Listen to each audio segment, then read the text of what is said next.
Oke, selamat siang sahabat Lingkar Madani dan teman-teman semuanya. Apa kabar nih teman-teman? Ada halo, halo Kak Monika. Selamat Alhamdulillah baik siang. kakak. Oke.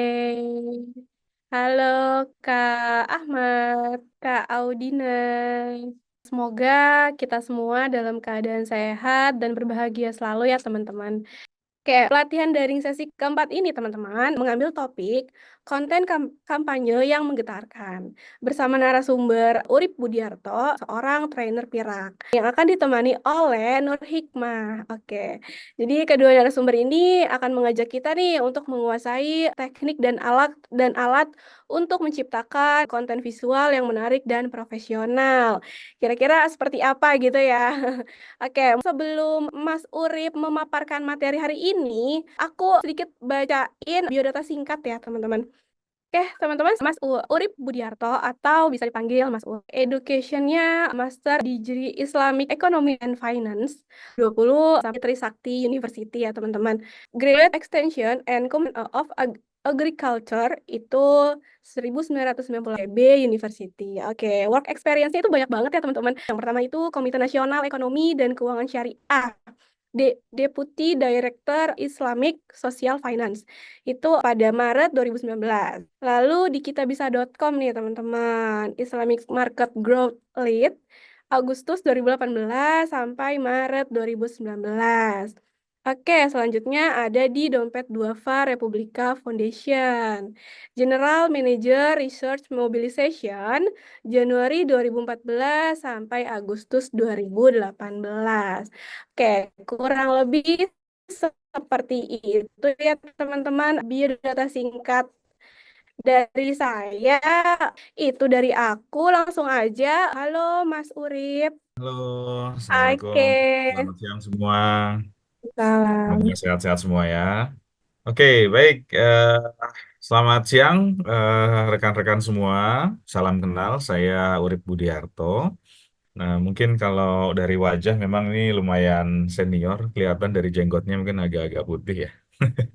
Tapi semoga kalau bicara digital fundraising cukup bisa memberikan hasanah ke rekan-rekan semua seiring dengan pengalaman saya setidaknya 8 tahun di fundraising Dompet Duafa dan kemudian juga walaupun tidak lama ya sekitar 9 bulan di Kitabisa. Meskipun memang kalau dengan Kitabisa dari 2014 ya sejak awal dengan Timi, dengan Fikra itu foundernya hari ini sudah sering diskusi karena kita saling berbagi berbagi apa ya berbagi insight tentang bagaimana memperkuat ya ekosistem kebaikan di Indonesia gitu. Saya mungkin izin ya mungkin ini saya mungkin menyapa ya Mas Ahmad dari Japesda, Mbak Audina dari Yasiwa, Mbak Sherly dari Barakat Lembata, Mas Hasan dari Lokadaya, Mbak Monika dari Yasiwa, Mbak Rahmi dari Baileo Maluku, Masya Allah ini jauh juga ya, Mbak Tantri dari Papua, luar biasa.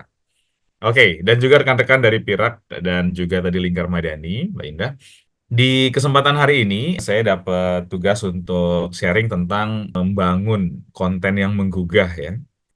Sebelum kita mulai semuanya ya, kira-kira saat ini siapa yang sudah dalam sebulan terakhir memiliki lebih dari 30 konten di media sosial dalam 1 bulan terakhir?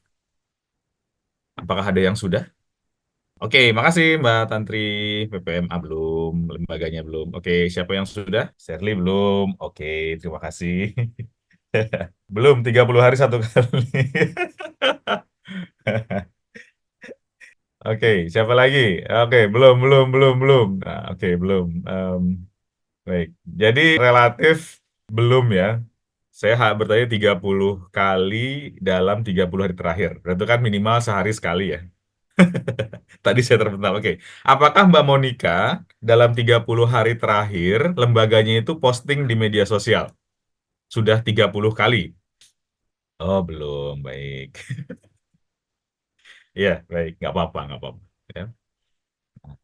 Nanti kita cek. Tapi sebenarnya saya sudah ngecek juga sih. Tapi mungkin nggak di sini ya, nggak beberapa ya. Tapi beberapa yang kemarin itu saya cek, memang satu sisi ada isu yang menarik. Nah, sehingga sebelum saya bicara tentang konten, rekan-rekan, saya izin bicara sedikit ya tentang paradigma ya, tentang public fundraising sebenarnya gitu ya. Jadi terima kasih tadi ya semuanya menyampaikan Mbak Tantri, Mbak Sherly, Mbak Rahmi, Mas Fajril, Mbak Sri, Mas Ahmad, Mbak Monika gitu ya. 30 hari terakhir belum posting 30 kali dalam 30 terakhir. Oke, nggak apa-apa ya. Tapi well anyway, saya mungkin izin untuk sebelum kita melangkah dalam membuat konten, gimana kalau kita ngobrol dulu soal tentang kita sebagai OMS dan juga paradigma fundraising publik. Dengan segala hormat, saya ketika memperoleh daftar nama rekan-rekan, tapi yang kemarin ya, yang bersama dengan Mas Hafiz di sesi sebelumnya bersama Kita Bisa, saya stalking ceritanya, stalking ke masing-masing lembaga gitu ya, websitenya, terus kemudian existence dari media sosialnya, terutama Instagram gitu ya. Dan memang harus diakui sepertinya paradigmanya ini masih masih cukup cukup menantang untuk diskusikan ya. Kenapa begitu? Karena gini, saya kebetulan experience paling besar adalah di Dompet Duafa Foundation ya, lembaga sosial. Mungkin kalau kategorinya adalah religious based philanthropy gitu ya, faith based philanthropy. Nah, faith based philanthropy ini sejak awal saya masuk paradigmanya sudah fundraising publik gitu ya. Meskipun kemudian kita mengenal istilah crowdfunding, tapi sebenarnya crowdfunding itu kan kalau di bahasa Indonesia kan fundraising publik ya, fundraising kerumunan gitu ya. Nah, dan paradigmanya itu fundraising publik ya. Ketika saya masuk itu jumlah donatur perorangan yang kemudian mendukung Dompet Dua Foundation dari day to day program dari tahun ke tahun. Ketika saya masuk itu ada sekitar 25.000 donatur aktif ya, 25.000 donatur aktif. Belum termasuk yang kalau di Faith Based Philanthropy itu banyak hamba Allah atau hamba Tuhan atau anonim ya. Nah, itu anonimnya itu mungkin bisa sekitar tengahnya juga gitu. Sehingga memang menarik bahwa ketika saya masuk ke website rekan-rekan dan kemudian ke Instagram rekan-rekan, sepertinya sangat ini ya, sangat fokus pada impact dan kemudian sangat fokus pada aktivitas program, sangat fokus pada advokasi. Tapi sepertinya kalau saya sebagai orang fundraising itu agak-agak kurang fundraising gitu ya, agak-agak nge-fundraise gitu. Nah, karenanya mungkin saya izin ya untuk menyampaikan dulu beberapa paradigma yang saya ingin diskusi dulu dengan teman-teman terkait dengan beberapa paradigma ini sebelum kita masuk nanti ke bagian konten. Karena segala sesuatu yang bisa kemudian kita kreasikan di masa depan, kalau paradigmanya ini belum belum apa ya, belum sesuai, saya khawatirnya big why-nya itu nggak bisa menjadi motivasi rekan-rekan untuk membuat konten yang berkelanjutan gitu ya. Kenapa? Karena fundraising ini buat saya secara pribadi ya, itu memperbaiki fundraising sama dengan memperbaiki tata kelola lembaga. Jadi memperbaiki fundraising itu sama dengan memperbaiki lembaga. Nah, bagian dari fundraising itu adalah meng-create konten. Jadi konten seperti apa yang akan dijadikan sebagai produk atau amunisi untuk meraih donasi dalam konteks fundraising. Nah, itu memang senjatanya adalah konten. Tapi di balik konten itu ada visi, misi, paradigma yang kemudian lebih mendasar lagi. Kenapa kemudian lembaga kita itu harus menjadi lembaga yang punya elemen fundraising publiknya, gitu ya. Semoga diizinkan. Semoga kita bisa diskusikan ya. Oke, nah pertama ya gini. Saya mau ajak teman-teman diskusi dulu. Setuju atau enggak atas pendapat saya berikut ini bahwa fundraising publik ya, OMS yang kemudian mendedikasikan diri pada fundraising publik itu sebenarnya dia juga sedang mengupayakan sebuah transformasi sosial meskipun ya fokusnya itu melalui dukungan donasi dari banyak pihak.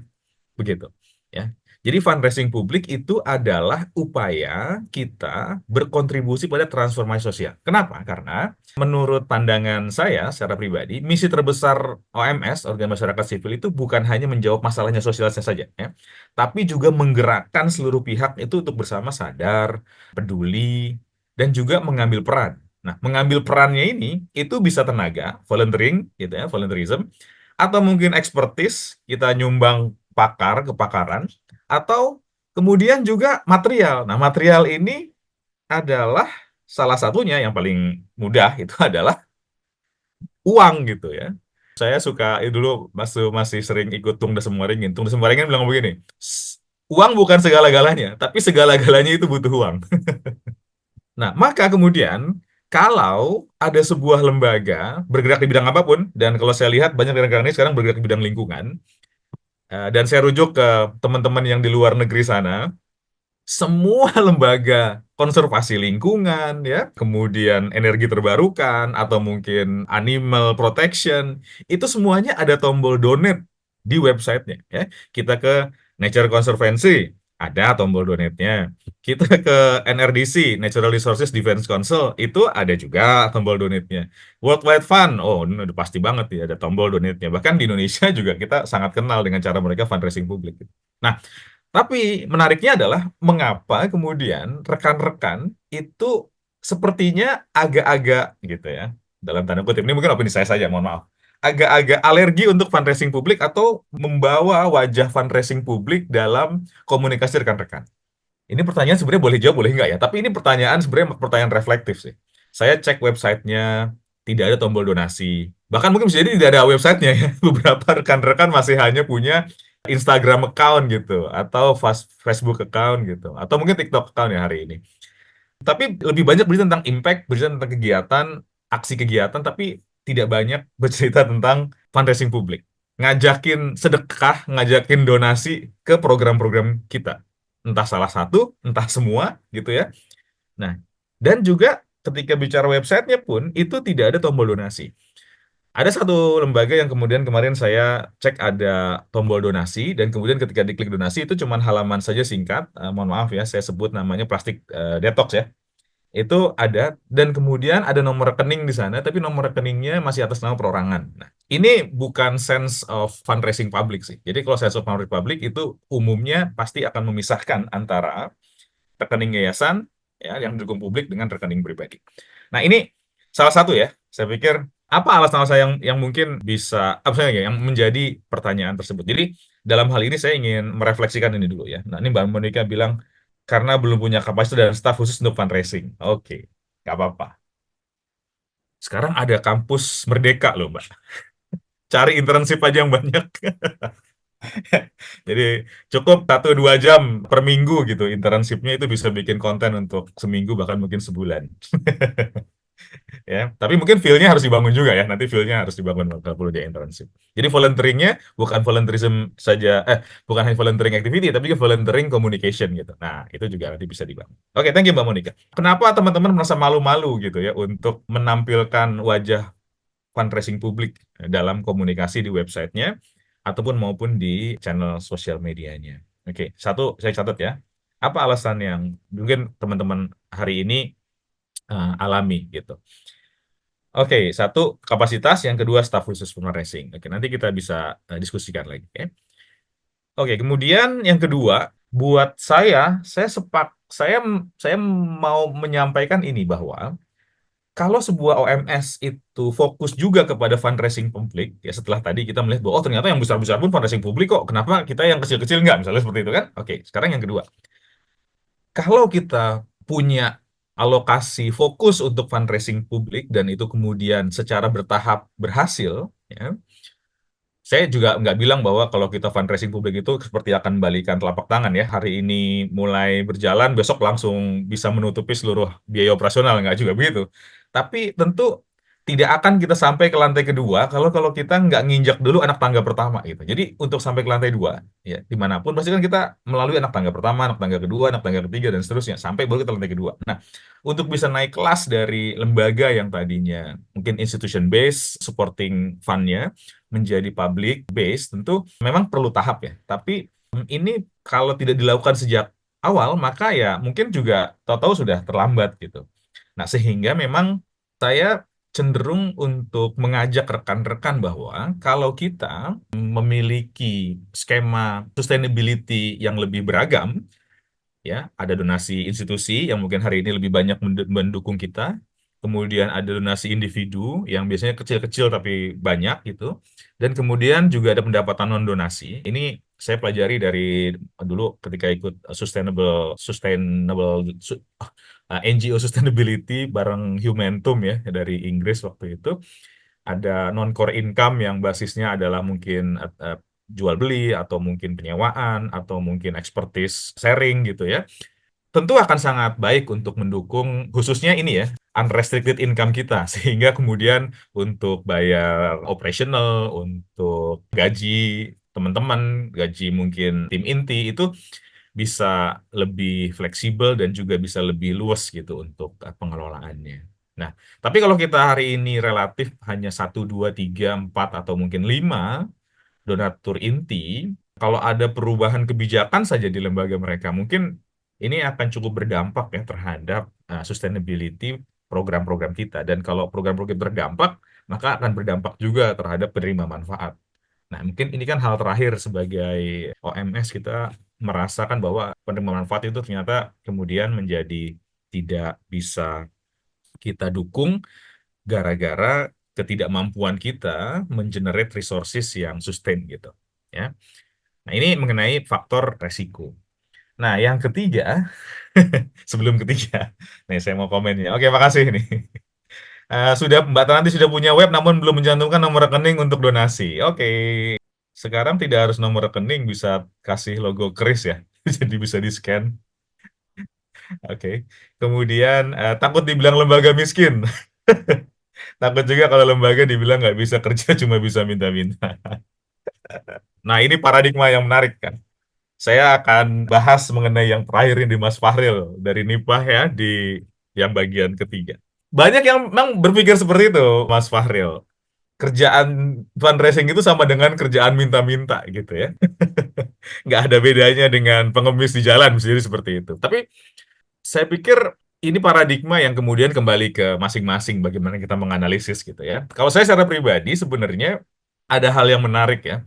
Gini, kalau di faith-based philanthropy, kenapa lembaga-lembaga Islam itu gencar public fundraising ya? Dompet Duafa, mungkin rekan-rekan kenal juga ada Rumah Zakat, ada Basnas, dan lain sebagainya gitu. Bahkan mungkin hari ini saya karena paham petanya, itu kabarnya Basnas rilis dari lembaga tercatat nasional itu 32 triliun perputaran dana di 2023 loh. Yang basisnya adalah zakat infak sedekah wakaf itu ya. Basis zakat infak sedekah saja dengan kata lain yang sifatnya social charity gitu. Islamic social charity itu 32 triliun. Nah, kenapa kemudian di rekan-rekan Islamic philanthropy itu semangat untuk menggalang donasi gitu ya, orang per orang. Nah, karena ternyata kalau dalam Islam ini kita sadar bahwa ada anjuran yang kemudian berdasarkan sabda Nabi Muhammad bahwa barang siapa mengajak kebaikan, maka dia akan memperoleh kebaikan sebanyak kebaikan yang dilakukan oleh orang yang diajak gitu. Ya, dengan kata lain kalau kita ngajak katakanlah kita mengajak orang untuk sedekah misalnya atau donasi 100.000, maka orang yang mengajak itu akan mendapat pahala atau kebaikan sebesar 100.000 juga tanpa mengurangi pahala orang yang melakukan gitu. Nah, paradigma agama itu yang kemudian membuat sebenarnya mengajak orang berbuat kebaikan itu dalam konteks tidak untuk membantu kita sebagai orang yang mengajak kebaikan, tapi dalam arti membantu juga dia yang melakukan kebaikan. Karena nanti ada ayat lainnya gitu yang bilang bahwa sesungguhnya kebaikan itu akan kembali kepada orang yang melakukan kebaikan dalam kebaikan. Ya, kebaikan akan berbalas kebaikan gitu. Jadi kalau dalam Islam itu ya rekan-rekan, sehingga memang ada hadis ya, ada hadis Nabi Muhammad mengenai bilang kalau kita banyak sedekah maka kita akan dijauhkan dari bala, dari musibah. Kalau kita banyak sedekah maka kita akan dijauhkan dari musibah. Kalau kita banyak sedekah maka akan dibersihkan jiwanya dari kekikiran terhadap harta. Kalau kita banyak sedekah maka akan dilimpahkan rezekinya gitu. Nah, maka sebenarnya paradigma fundraiser-fundraiser lembaga filantropi Islam ya itu basisnya seperti itu. Mengajak donasi itu tidak hanya untuk membantu penerima manfaat ya agar program-program berjalan dan membantu penerima manfaat, tidak hanya untuk kemudian membuat kita yang mengajak itu memperoleh pahala tanpa harus keluar dari kantong sendiri, tapi juga karena ketika kita mengajak orang berdonasi itu kita itu membuka pintu-pintu kebaikan buat orang yang berdonasi itu. Jadi hidupnya mungkin akan lebih berkah, hidupnya mungkin akan lebih sehat, di keluarganya akan lebih apa sakinah mawadah warohmah atau tentram gitu ya. Karirnya akan meningkat, usahanya akan lancar. Nah, itu sebenarnya yang dibawa bagaimana kemudian fundraising donasi itu digalang gitu. Nah, sehingga memang paradigma itu saya pikir mungkin bisa ditularkan juga ya. Meskipun teman-teman bisa jadi sekarang adalah NGO, mungkin ketika fundraising publik kita punya banyak angle yang bisa kita angkat ya. Angle dari sisi konteks programnya maupun juga angle dari sisi keberkahan ya, kebaikan yang akan diterima oleh donatur yang mendukung program-program kita. Begitu ya. Meskipun kemudian sebagai orang yang sebagai lembaga yang mungkin bisa jadi fokusnya ke impact ya, banyak bercerita tentang impact itu adalah nature-nya kita gitu. Nah, selain itu, ya baik Mbak Sri. Siap. Oke, setuju Mbak. Segera diganti dengan rekening yayasan supaya terpisah dari rekening pribadi. Selain itu juga, mungkin teman-teman setelah sesi ini silahkan ke ini TED Talks ya tentang Dan Palota. Kalau sudah ada yang pernah menonton YouTube Dan Palota? Kalau yang sudah, mohon bisa tulis di chat, sudah? Boleh, oh belum, oke. Mbak Syarli nanti habis sesi ini nonton ya, supaya paradigmanya terkait dengan fundraising. Kenapa? Karena kalau teman-teman belum belum menonton video ini, teman-teman itu akan merasa bahwa, aduh sayang ya anggaran buat fundraising, gitu, katakanlah. Saya lagi nih katakanlah, dompet duafa ya. Dompet duafa itu memberikan cap batas maksimal fundraising overall itu adalah 10% dari omset. Ya, 10% dari omset. Ini sangat kecil sebenarnya. Kenapa? Karena kalau kita lihat lembaga-lembaga yang benar-benar public fundraising seperti WWF, seperti Greenpeace, seperti UNICEF misalnya, itu bisa sampai 25-30% malahan, atau malah 40% ya. Tempat WWF itu anggaran fundraising hanyalah maksimal 10%. Oke, let's say katakanlah kita pakai angka 10% ini. Jadi kalau ketika saya bertugas waktu itu kita kelola omset setahun 300 miliar. Berarti kan kalau 10% berapa? 30 miliar ya. 30 miliar untuk fundraising. Nah, teman-teman bisa melihat kalau gini, kalau kita basisnya orang program, mungkin, wah 30 miliar buat fundraising, apa nggak sayang gitu ya. Kan 30 miliar itu kalau buat bikin program bisa jadi 60 titik gitu. Karena per titik 500 juta. Kalau satu titik 100 penerima manfaat, maka kita punya 6.000 penerima manfaat yang hilang gara-gara dipakai buat fundraising. Siapa yang akan berpikir seperti itu sama dengan kalimat tersebut? Ada yang setuju dengan kalimat itu? Setuju atau nggak setuju? Oh nih, ada centang hijau atau centang merah? Oh nggak setuju. Ya udah. Tapi well anyway, kalau dari saya sepertinya itu tadi. Jadi nggak setuju. Kenapa? Karena fundraising itu adalah bagian dari, kalau kita balik ke saya satu tadi, transformasi sosial itu sendiri. Ya, bagian dari kita mengedukasi, meliterasi, bahkan mengadvokasi. Gitu ya. Bahkan ini saya pilih adalah fundraising publik itu sama dengan investasi advokasi. Jangan dianggap sebagai biaya. Jadi cadangkan saja, apalagi rekan-rekan mungkin tidak terkait dengan alokasi syariah seperti di Islamic Philanthropy ya. Kalau Islamic Philanthropy itu mungkin ada aspek syariah yang diperhatikan sehingga domain duafa misalnya hanya maksimal 10%. Tapi sebenarnya rekan-rekan itu sangat fleksibel gitu. Tergantung bagaimana teman-teman membuat keputusan investasi advokasi ini dalam bentuk fundraising publik dalam menggerakkan resources dalam rangka penerima manfaat. Gitu. Ya, kenapa? Karena kalau perencanaan dan eksekusinya baik, investasi ini akan berbuah di kemudian hari buat rekan-rekan. Ya, nah secara umum kalau kita nanti simak dan Palota itu bilang sebenarnya begini, teman-teman hari ini ada yang suka, mohon maaf saya sebut merek misalnya Coca-Cola gitu ya, atau teh botol sosro, apapun makanannya minumannya teh botol sosro. Ada yang suka minum teh botol sosro? Kalau teman-teman minum teh botol sosro, ya, itu kan hanya ngurusin air teh dengan kemasan dengan tambahan gula yang kemudian dijual di seluruh Indonesia gitu ya. Atau mungkin Coca-Cola. Coca-Cola itu adalah air soda ditambah gula yang gulanya itu luar biasa banyaknya dan kemudian dipasarkan ke seluruh dunia. Walaupun kita sangat paham hari ini ada bahaya mengintai di balik Coca-Cola. Ya, bahkan kalau nonton beberapa YouTube 5 Minute Crabs itu mereka membersihkan karat karat apa? Karat sendok, ya, karat peralatan dapur itu pakai Coca-Cola gitu ya. Karena kemudian karatnya bisa hilang. Nah, bayangkan itu kita minum. Well, anyway, tapi pada akhirnya ketika Coca-Cola itu eh, perlu dikonsumsi, ya, kan, yang sebagai penjual Coca-Cola merasa bahwa ya karena sudah saya udah buka produk, saya harus marketingkan gitu. Itu marketingin ke seluruh dunia dan kemudian semuanya dikemas sedemikian rupa agar kita mengkonsumsi produk minuman ini, apakah cola, apakah teh botol sosro, gitu ya. Dan kemudian mereka juga mengalokasikan biaya iklan. Mereka meng-hire agency, mereka meng-create storyboard, mereka pilih bintang iklan yang mungkin yang paling mahal, pemain bola yang paling mahal gitu ya. Dalam rangka apa? Membangun sebuah persepsi Coca-Cola itu layak untuk diminum ya.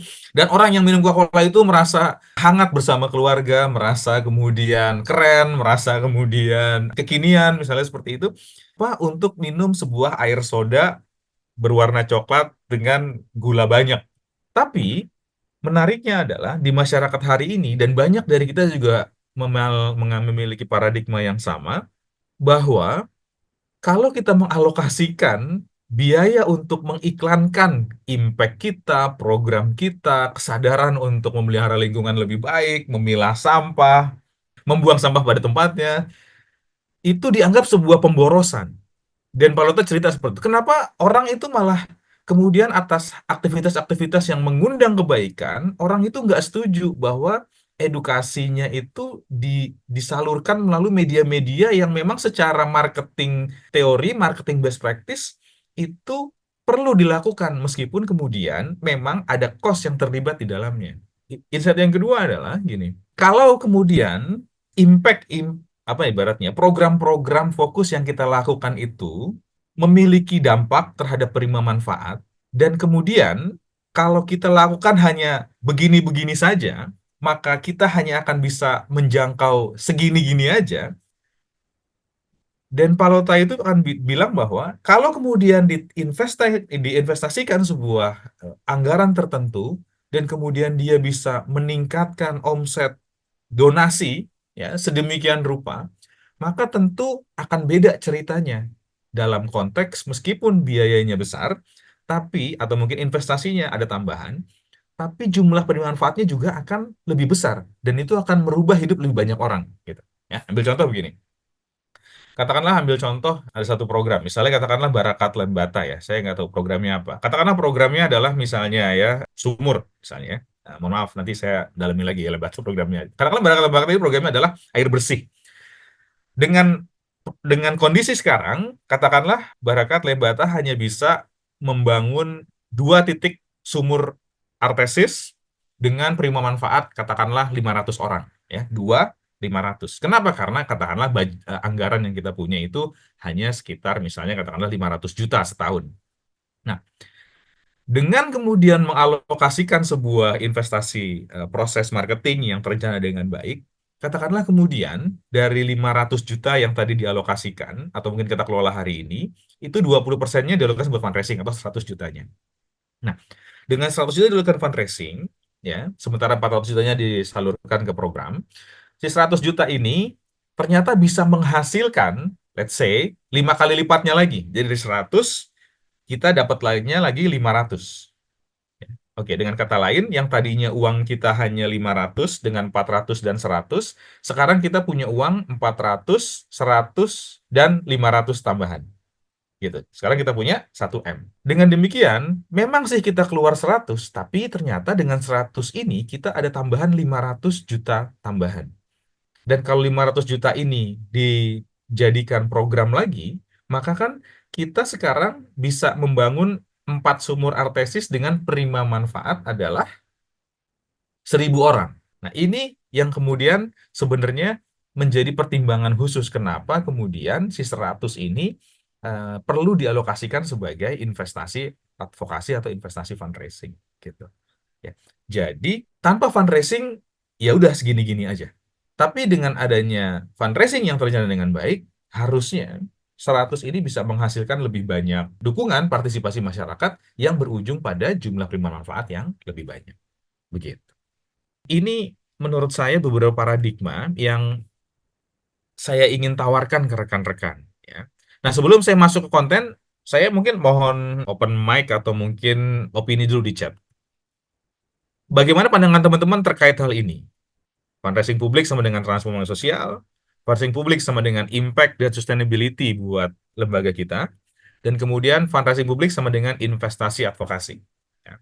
Monggo, kalau mau ada yang komen dulu, sebelum kita lanjut ke baru merancang mengenai konten nih di sini nanti.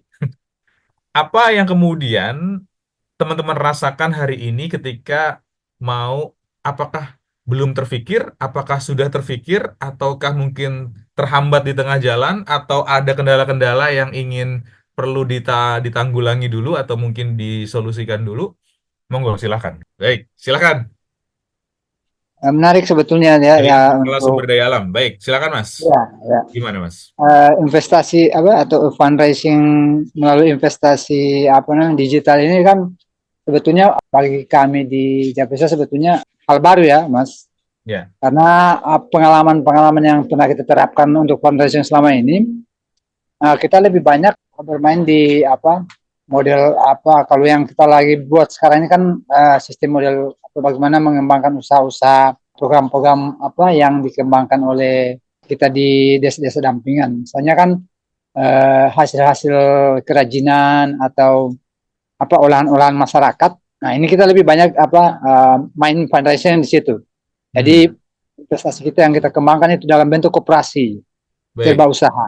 Ya, Nah, kita baru berbentuk seperti itu. Jadi untuk investigasi di apa digital ini model apa kita belum punya pengalaman sih. Makanya ketika ditanya tadi saya bilang belum pernah sekali pun minta untuk ya, makanya kita lebih banyak mendengar dan mungkin masukan-masukan lebih apa ke situ saja, Mas. Untuk mengembangkan kita mungkin masih belajar nih. ya, ya. Jadi Oke, baik. kalau pengalaman selama ini ya kita ke situ. Hanya bermain di produk-produk, Mas. Terima kasih. Oke, baik. Ada yang ingin menambahkan? Oleh Takutnya saya, dikira kita mau minta-minta Mas. Oke. Emang kenapa kalau minta-minta? Kan minta-mintanya buat selamat sore. kebaikan Indonesia, buat kebaikan lingkungan Indonesia juga. Bisa terdengar suara saya? Oh iya, bisa terdengar. Silakan, silakan. Silakan. Ya, ya. Kalau kami dari Yasiwa memang sudah pernah memulai, Ya, tetapi memang tadi tentang pemahaman fundraising itu ya, ya, mungkin baru baru hari ini terbuka. Oh iya, betul juga sebetulnya itu ya, tiga hal itu. ya, Selama ini kami memulai sudah di Kita Bisa, tapi juga kembali karena memang tidak ada yang mengurus khusus untuk ya. marketing, kemudian keterbatasan itu, jadi dari Kita Bisa tampaknya pernah ada perbaikan sistem dan itu yang agak macet. Jadi mungkin kemarin dengan webinar yang kemarin kami sudah mudah-mudahan nanti bisa dibantu untuk diperbaiki dan bisa berlanjut. Ya, Nah, kami juga sebetulnya di tahun 2017 ya. ya dengan nekat Mm-mm. saya mendaftar untuk di global giving Global giving. dan sudah terregistrasi, Baik. terverifikasi, tapi habis itu tidak pernah memulai. Kembali karena tidak ada orangnya gitu. Jadi aduh sayang sekali ya sebetulnya. Tapi ya Ya, itu dengan tiga hal tadi, iya betul juga ya. ya. Memang ya harusnya seperti itu. Baik. Jadi bukan mengerjakan bukan kita sendiri saja kan, tapi Ya, harusnya mengajak orang untuk paham dan mau betul-betul memang lebih peduli pada lingkungan. ya. Mungkin Baik. itu dari saya. Kasih, Terima kasih. Mbak Monica. Tidak ada orang terregistrasi Global Giving. Oke, baik. Ada lagi yang ingin menambahkan selain Bu Monica? Oke, jarang mempublish produk olahan yang dibuat. Ya, baik. Nah, dalam konteks fundraising saya juga bilang bahwa tidak melulu donasi ya, bisa juga jual beli. Ya, karena apa? Karena misalnya katakanlah setelah produk-produk olahan kita buat, kemudian kita jual, kan bisa juga dengan konsep sebagai bagian dari fundraising ya. Jadi misalnya katakanlah setelah memiliki produk-produknya, divisi fundraisingnya dikembangkan ya. Misalnya katakanlah tadi ada yang paling gampang kan keripik misalnya gitu ya. Membuat makanan olahan bentuknya adalah keripik. Ya keripik kita ambil dari mereka dengan harga let's say 52.000 dan kemudian kita jual dengan 5.000 dan 3.000-nya itu adalah sebenarnya bisa mendukung unrestricted income di operasional lembaga kita gitu ya. Jadi tidak harus dalam bentuk donasi, bisa juga jual beli. Jual beli ini bisa produk atas binaan kita atau mungkin juga merching ya. Maksud saya merchandising gitu ya. Ada apakah kita buat kaos, buat kalau UNICEF itu gelang apa ya? Gelang peduli anak gitu. Enggak tahu gelang pejuang anak. Itu gelang pejuang anak kan murah ya. Paling biayanya 500 sampai 1.000 kalau bikinnya banyak gitu. Tapi kemudian mari bergabung sebagai pejuang anak hanya dengan 10.000 rupiah. Kan untungnya 9.000 itu, 10 kali lipat untungnya. Kalau itu setidaknya ada sesuatu yang dipakai gitu. Kalau mungkin Palang Merah Indonesia kan biasanya berbagi menjual kupon ya. Kita hanya dapat kertas saja, hanya dapat stroke gitu. Tapi kalau itu misalnya contohnya tadi ya, dengan hanya gelang gitu ya, itu bisa menjadi sarana untuk memperkenalkan program-program lembaga kita, ataupun juga menjadi sarana untuk jembatan fundraising. Kalau kemudian dirasakan bahwa fundraising yang sifatnya donasi itu seperti meminta-minta. Tapi kalau menurut saya justru tidak ada cost dalam fundraising selain fundraisingnya itu sendiri. Jadi sebenarnya tidak ada HPP ya, ketika kalau misalnya kita basisnya adalah donasi. Oke. Tapi HPP-nya juga ada sih dalam konteks orang yang ngurusin itu HPP juga. Baik, ada lagi yang ingin menambahkan? Kenapa rekan-rekan masih malu masuk ke fundraising publik atau mungkin belum terfikir fokus ke fundraising publik? Tapi hari ini mau belajar bikin konten yang menggugah. Terus konten yang menggugahnya buat apa? Kalau kemudian di website nggak dipakai, terus kemudian di sosmed nggak dipakai. Silakan. Aku baik, terima kasih. Dan selamat sore waktu Indonesia Timur. Siap. Selamat sore. Menjelang malam berarti. Silakan. Bang, izin jujur aja kalau ini berbicara fundraising mungkin sudah termasuk familiar ya di telinga kita. Betul. Namun yang menjadi hal baru bagi kami bahwa ini fundraising disebut fundraising publik tadi dengan menggunakan beberapa platform online macam website maupun beberapa platform-platform yang mendukung seperti materi kemarin itu yang pertemuan ke hari pertama terkait dengan fundraising. Ya. Nah, selama ini kan tidak dipungkiri bahwa fundraising sangat dibutuhkan oleh lembaga-lembaga, apalagi kita NGO yang notabene bahwa lembaga yang non-profit. Ya. Sehingga yang kami lakukan selama ini bagaimana melakukan ada fundraising untuk mendukung kerja-kerja lembaga yang mana tidak bisa difasilitasi oleh donor itu sendiri. Sehingga yang kami lakukan adalah selama ini yang kami terapkan itu bahwa pekerjaan-pekerjaan yang dimana kami lakukan itu disisihkan sekian persen untuk dimasukkan ke dalam fundraising. Namun untuk yang sekarang ini penerapan melalui secara online ini menjadi hal baru. Nah, ini apakah dari pertama tadi mungkin seperti teman-teman beberapa tadi ya mungkin dikatakan apa namanya takutnya lembaga miskin memangnya, terus sebenarnya Atau kalau jangan kami sudah tidak kaya. terpengaruh untuk itu. Memang namanya NGO tetap miskin karena non profit kan. Jangan gitulah. Banyak NGO kaya. Karena kita lembaga non profit otomatis.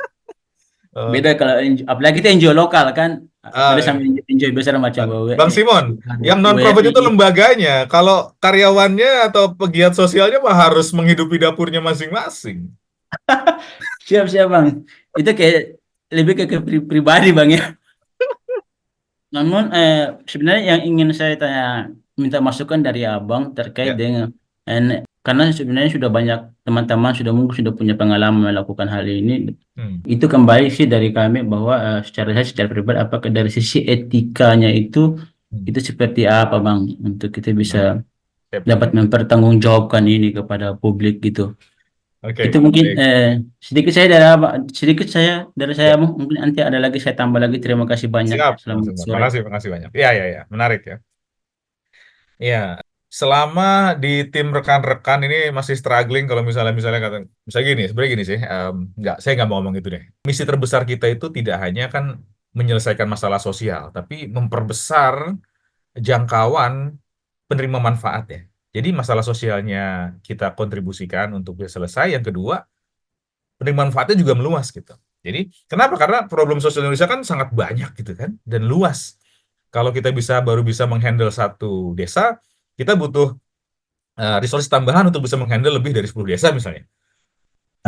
Nah, kalau itu dijadikan sebagai misi berikutnya, kenapa fundraising itu penting, maka ya akan sejalan ya. Jadi tidak hanya menyelesaikan masalah, tapi juga menjangkau lebih banyak penerima manfaat dalam rangka menyelesaikan masalah tersebut. Kita menyelesaikan lebih banyak masalah dari lembaga kita. Dan dalam konteks ini, maka saya ya izin untuk beropini lagi, non-profit organization, OMS, itu bisnis model. Bisnis model. Seperti halnya jual beli trading itu bisnis model gitu ya. Kemudian pakai membership gitu ya, seperti Zoom ini ada membershipnya itu bisnis model. Nah, non-profit itu juga ada bisnis modelnya. Non-profit itu adalah hanya sekedar bisnis model. Apa bisnis modelnya? Bisnis model mengalirkan dukungan dalam rangka mendukung penyelesaian problem sosial di penerima manfaat. Ya. Dan kemudian dalam bisnis modelnya, dari revenue yang masuk itu ada alokasi penyaluran, ada alokasi operation, ada cost ya. Kalau kita mungkin belajar bisnis model Canvas, di bagian bawah itu ada revenue, ada cost. Nah, cost-costnya ini tuh harus ditutupi. Gitu. Nggak mungkin kita hanya bicara mengenai penyaluran saja, tapi cost-nya itu harus ditutupi. Cost-nya apa? Cost operation, ya, SDM, kantor, komunikasi, koordinasi, transportasi, akomodasi, dan lain sebagainya. Ditambah dengan edukasinya itu sendiri gitu ya, fundraising. Nah, itu harusnya masuk ke sana. Jadi revenue masuk langsung terpecah menjadi dua, ada fundraising dan ada operation. Oh sorry, bagi tiga, revenue masuk maka menjadi tiga, ada fundraise, ada untuk program atau penerima manfaat beneficiaries, kemudian ada operation dan juga ada fundraising. Maka penting seperti itu. Tapi bahwa non-profit, ya non-profit. Non-profit dalam konteks apa? Kalau ada kelebihan operation maka akan difokuskan untuk perluasan penerima manfaat. Ya. Sorry. Kalau ada kelebihan dari revenue terhadap struktur cost, maka akan digunakan untuk perluasan penerima manfaat ya, membangun lebih banyak program di tempat lain, memperbanyak penerima manfaat, seperti itu. Jadi non-profitnya di bisnis modelnya. Tapi bahwa cost ya, ada SDM, misalnya katakanlah ada direktur, ada manajer, ada supervisor, ada staff ya, dia tetap harus di-cover oleh revenue. Maka revenue yang optimal itu menjadi penting agar lembaga kita sustain. Ya, apalagi kan biaya hidup naik ya dari tahun ke tahun. Gitu Bang Simon ya. Makasih banyak Bang Simon dan semua rekan-rekan. Dari banyak keliling saya, sharing-sharing tentang fundraising, sebenarnya PR-nya sama ya. PR-nya sama ternyata. Jadi banyak sebenarnya lembaga sosial itu ketika mau bicara fundraising, yang pertama terbayang itu adalah siapa yang mengurusin Pak? Kita tuh orangnya segini-gini aja gitu kan. Resources-nya terbatas, ya 4L. Lu lagi kalau istilah orang Jakarta gitu. Kita lagi, KL berarti. Untuk orang yang aktif di dalam lembaganya. Benar apa benar? Ya. Oh, Mbak Tantri ini jual buket bunga ya. Oke, itu juga bagian dari fundraising sebenarnya kalau misalnya kemudian mau kita terapkan lebih lanjut ya.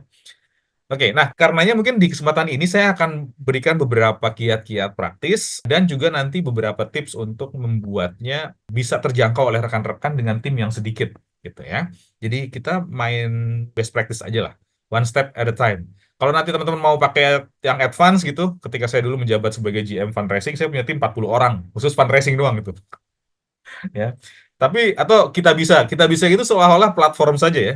Itu sekarang tim kita bisa itu ada 300 orang di sana. Padahal hanya ngurusin platform ya. Jadi jangan bayangin mungkin secara sederhana kita bisa tuh, tapi di baliknya itu ada banyak aktivitas yang perlu dilakukan gitu. Ya, maka sebenarnya digital fundraising tidak semudah punya platform dan bisa bikin konten. Tapi itu adalah inti dari digital fundraising ya. Nah, terkait dengan membuat konten, atau mungkin malah ini secara fundamental lagi ya, ketika kita mau campaign fundraising publik, maka yang pertama harus kita buat adalah kita mau fundraising untuk siapa.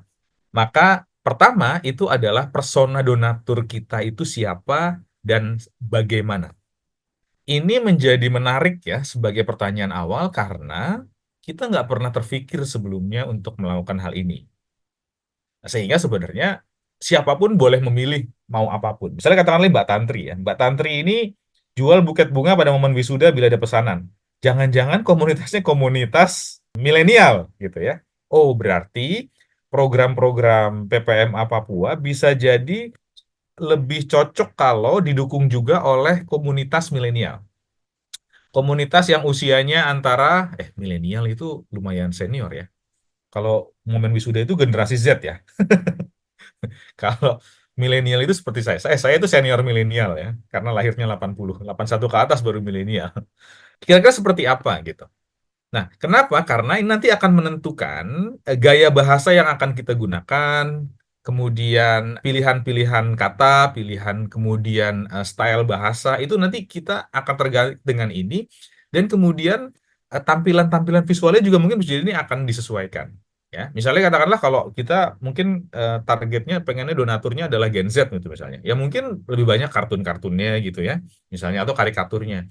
Tapi kalau untuk usia-usia seperti saya 35 40-an mungkin lebih suka yang sifatnya agak-agak klasikal gitu. Klasikal tuh ada foto orang atau foto anak atau foto lansia atau foto yang menyentuh gitu ya. Untuk membuat saya mendukung satu program donasi tertentu. Misalnya gitu ya.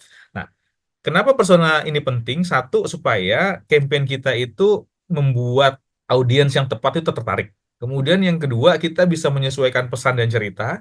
Kemudian yang ketiga, kita bisa menguatkan proses konversi dari minat menjadi mau. Dan kemudian kalau kita personanya pas, maka itu seolah-olah donatur tuh punya best friend, punya bestie ya dengan lembaga kita. Ya, sadar nggak sadar kalau teman-teman hari ini menfollow sosial media tertentu dari brand gitu ya khususnya, kalau dari influencer kan mungkin karena orangnya ya.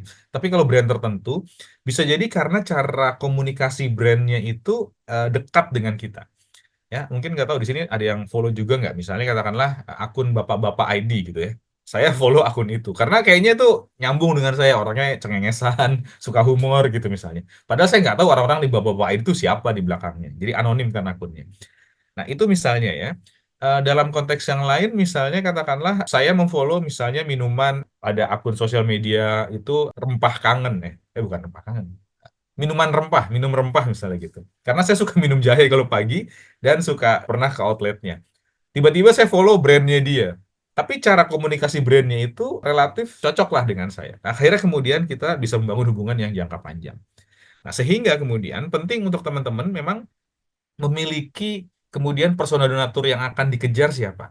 Kita nggak bisa meminta atau gini, kita nggak bisa berharap semua orang akan mendukung lembaga kita, tapi kita bisa berkontribusi, apa ibaratnya, memfokuskan donatur kita itu yang seperti apa, dan kemudian kita fokus ke sana aja.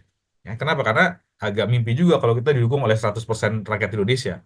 Tapi kalau didukung oleh 1.000, 2.000, 3.000, 5.000, 10.000, 20.000 orang-orang yang sepaham dengan kita, ya, dan kemudian punya pola-pola yang mirip, nah itu akan lebih pas gitu ya, sebelum kita expand lebih jauh. Nah, apa contoh persona? Ini adalah contoh persona ya. Kita akan perlu menetapkan demografinya. Kira-kira dia itu akan tinggal di mana? Pedesaan atau perkotaan? Kalau kota, kota mana saja? Misalnya seperti itu. Usianya berapa? Kemudian pekerjaannya apa? Ya, minat dan nilainya itu. Kenapa kalau misalnya mereka suka mendukung program lingkungan, kira-kira karena aspek apanya, gitu ya.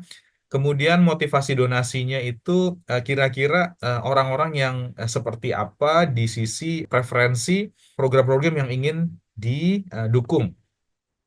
Kalau kalau kemudian dia preferensinya seperti itu, maka kira-kira kita akan menghadirkan visual-visual dan cerita-cerita yang seperti apa. Nah, itu nanti akan terkait dengan di sana. Ya. Dan kemudian rekan-rekan, kalau kita juga paham bahwa ini sudah kita tetapkan, kita juga akan lebih mudah untuk melihat sebenarnya siapa lembaga yang paling dekat dengan kita di luar sana. Ya. Cara paling mudah itu kan benchmarking ya. Kalau di sekolah namanya nyontek, tapi kalau dalam dunia industri hari ini, sebenarnya kalaupun teman-teman nggak bikin persona, maka teman-teman sebenarnya bisa milih ya, lembaga mana di luar sana yang lembaganya itu agenda programnya sama dengan kita. Ya, misalnya katakanlah kalau PPMA Papua misalnya bergerak di bidang apa ya? Perkoperasian ya, pemberdayaan UKM. Misalnya di luar sana ada Ecumen misalnya gitu ya, atau mungkin ada Kopernik misalnya. Pernah dengar itu Kopernik? Nah, kita bisa cermati di sana kira-kira cara penyampaiannya seperti apa, dan kemudian apa ya, orang-orang yang berinteraksi dengan lembaga mereka seperti apa di media sosial. Nah, itu lebih mudah untuk dilihat nanti pola-polanya seperti apa, dan kemudian dicermati kita bisa atau tidak membenchmarking gaya mereka gitu. Ya. Tapi setelah kita paham nih, kita elemen personanya seperti apa, ya. Jadi Elemen persona itu untuk membantu kita menyesuaikan bagaimana cara kita bertutur, ya. Pilihan kata misalnya pakai kamu atau lo gue atau anda atau bapak ibu gitu ya. Itu pilihan-pilihan menyapa misalnya nanti donatur kita di digital fundraising di sosial media atau mungkin di website gitu ya. Mau gaya normal, mau gaya profesional, mau gaya resmi atau mau gaya santai. Nah, itu nanti bisa dipilih tergantung dengan persona ini ya. Nanti ada beberapa contoh yang mungkin kita bisa cek ya. Kemudian yang berikutnya yang kedua, setelah kita punya persona, maka kalau kita mau fundraising publik, ya, bikin konten, maka sebenarnya yang perlu dicermati itu adalah apa pesan utama kita dan kemudian apa call to action-nya. Ini saya sudah rincikan misalnya kalau kita mau bikin pesan utama apa yang mau dibangun, maka kita perlu mencari ini, mendalami program-program lembaga kita, kegiatan lembaga kita, apakah memang akan ada spesifik dari sekian banyak program mau dipilih salah satu, atau memang karena masih satu dua program kita mau fokus ke yang mana yang sudah kita lakukan hari ini, berarti kita fokus sama dengan program sama dengan lembaga karena lembaganya karena kegiatan masih sedikit ya, maksud saya seperti itu.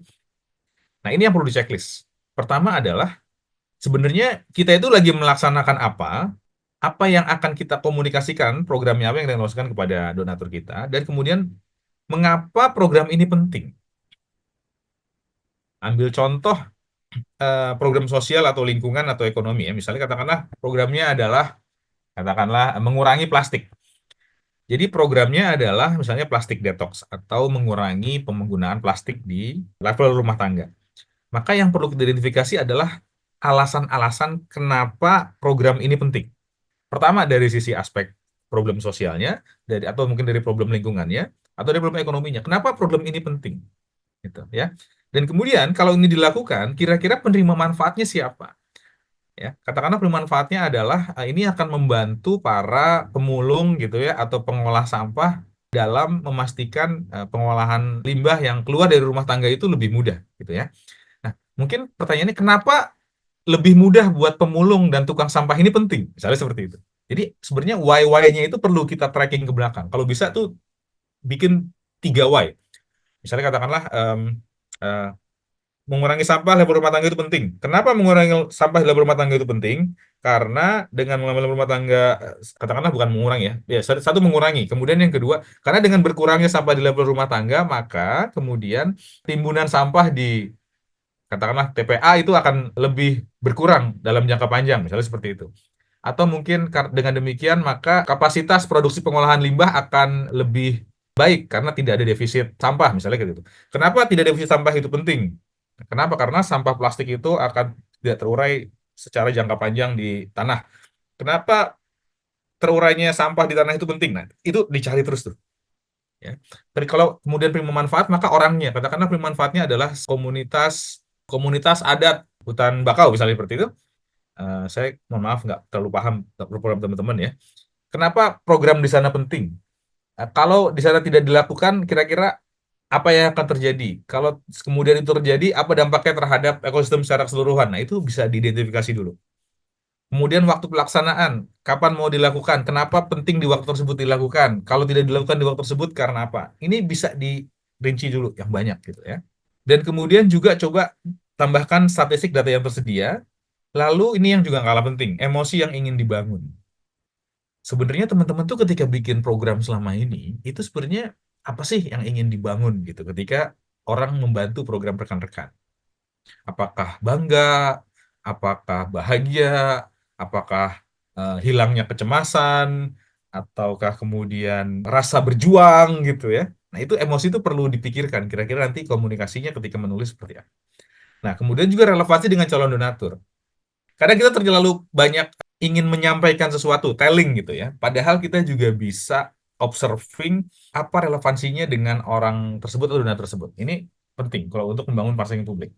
Jadi misalnya begini, kalau kemudian pengelolaan sampah plastik hari ini tidak tidak ada perubahan yang signifikan, maka sebenarnya apa yang akan terjadi pada sisi komunitas donatur dalam jangka panjang, baik langsung ataupun tidak langsung. Kalau kemudian hutan tidak dijaga, apa yang akan terjadi pada diri donatur dalam jangka pendek ataupun jangka panjang? Kalau kemudian misalnya katakanlah hewan-hewan yang perlu dilindungi ini ternyata kemudian punah, apa yang akan kemudian berkonsekuensi terhadap donatur dan komunitasnya dalam jangka pendek maupun jangka panjang ataupun bangsa kita dalam jangka panjang. Nah, relevansi ini perlu diidentifikasi dulu, ya. Nah, kemudian teman-teman juga perlu mengidentifikasi apa atau berapa yang ingin diambil dari donatur. Jadi misalnya gini katakanlah, dengan 100.000 rupiah itu sebenarnya kita bisa bantu 5 orang anak gizi buruk makan tercukupi. Atau mungkin dengan 100.000 rupiah itu cukup untuk memastikan ada 10 pohon bakau baru berdiri, misalnya seperti itu. Ya. Dan kalau itu dilakukan, kira-kira dampaknya itu akan seperti apa buat donatur? Kira-kira kalau kemudian dia mendukung, apa motivasi emosional atau perasaan berkontribusi seperti apa yang bisa dirasakan oleh donatur? Nah, ini kira-kira kita mau tawarkan apa? Gitu. Ya. Mungkin agak-agak theoretical, tapi ini checklist-checklist yang perlu teman-teman buat di awal. Ya. Nah, yang ketiga, setelah semuanya di listing, nah teman-teman tinggal pilih mau menarasikannya dengan pola yang mana. Sebenarnya pola formula narasi itu banyak ya. Pakai AIDA bisa, terus pakai apa lagi ya. Setelah AIDA ada lagi AISAS misalnya seperti itu. Cuma bedanya kalau AISAS tambahan yang belakangnya adalah action and share ya. Ini formula narasi yang mungkin saya pilihkan ke teman-teman. 3 ini yang paling banyak dipakai dan paling mudah kalau kita mau kembangkan secara narasi, gitu ya. Pertama adalah pola formula narasi problem agitate solve. Jadi masalahnya apa, kemudian perdalam masalahnya, lalu kemudian apa yang bisa kita solusikan bersama. Nah, itu problem agitate solve. Ini contohnya. Setiap hari ribuan anak di negara ini tidur lapar dan tanpa akses ke makanan yang bergizi. Bayangkan rasa lapar yang menyiksa dan dampaknya terhadap perkembangan mereka. Dengan bantuan Anda, kami dapat menyediakan makanan bergizi dan membantu anak-anak mendapatkan masa depan yang lebih cerah. Ini contohnya, problem agitate solve. Kemudian ada before, after, bridge. Kalau ini otomatis ya seperti itu, butuh before dan after, sebelum dan sesudah. Sebelum program kami, banyak anak di komunitas ini kesulitan mengakses layanan kesehatan yang memadai. Karena jauh dari rumah, karena jalannya susah, karena kemudian tidak punya kendaraan, karena misalnya kemudian harus nyebrang pulau gitu ya. Ini bisa diceritakan lebih detail sebenarnya. Jalan yang rusak, ya, atau mungkin masyarakatnya miskin, dan seterusnya. Sekarang berkat dukungan Anda, mereka memiliki akses terhadap pelayanan kesehatan dan hidup lebih sehat. Jadi programnya sudah berjalan dan sudah ada hasilnya. Ya, misalnya katakanlah kita bisa lihat kan nanti bangunan puskesmasnya, jalanannya yang halus, peralatannya yang lebih lengkap, orang yang lagi berobat, gitu ya. Dan kemudian tambahkan bridge-nya. Dengan donasi Anda, kami dapat terus meningkatkan akses kesehatan dan memastikan masa depan yang lebih cerah bagi anak-anak di komunitas kita. Misalnya katakanlah ditambahkan bahwa masih terdapat kebutuhan 3 puskesmas lagi di kecamatan yang sama, misalnya seperti itu. Atau mungkin kita masih butuhkan lebih banyak dokter yang bersedia bekerja di sana. Nah, itu nanti bisa ditambahkan ketika bridge ini. Donasi ini kan digunakan untuk apa? Atau storytelling. Storytelling itu sebenarnya basisnya adalah bagaimana kita menghadirkan aspek yang inspiratif, tapi kemudian juga ada aspek konflik dan perjuangan di dalamnya. Dan dengan kontribusi kita, itu ada aspek apa ya, anti klimaksnya. Jadi hero-nya itu hadir gitu ya. Jadi inspiratif, konflik perjuangan, tapi kemudian ada hero hadir. Jadi misalnya ada seorang, misalnya katanya ada seorang ibu tunggal. Dia itu karena suaminya meninggal akibat cuaca buruk saat melaut, akhirnya dia ngurusin anaknya secara single parents gitu ya.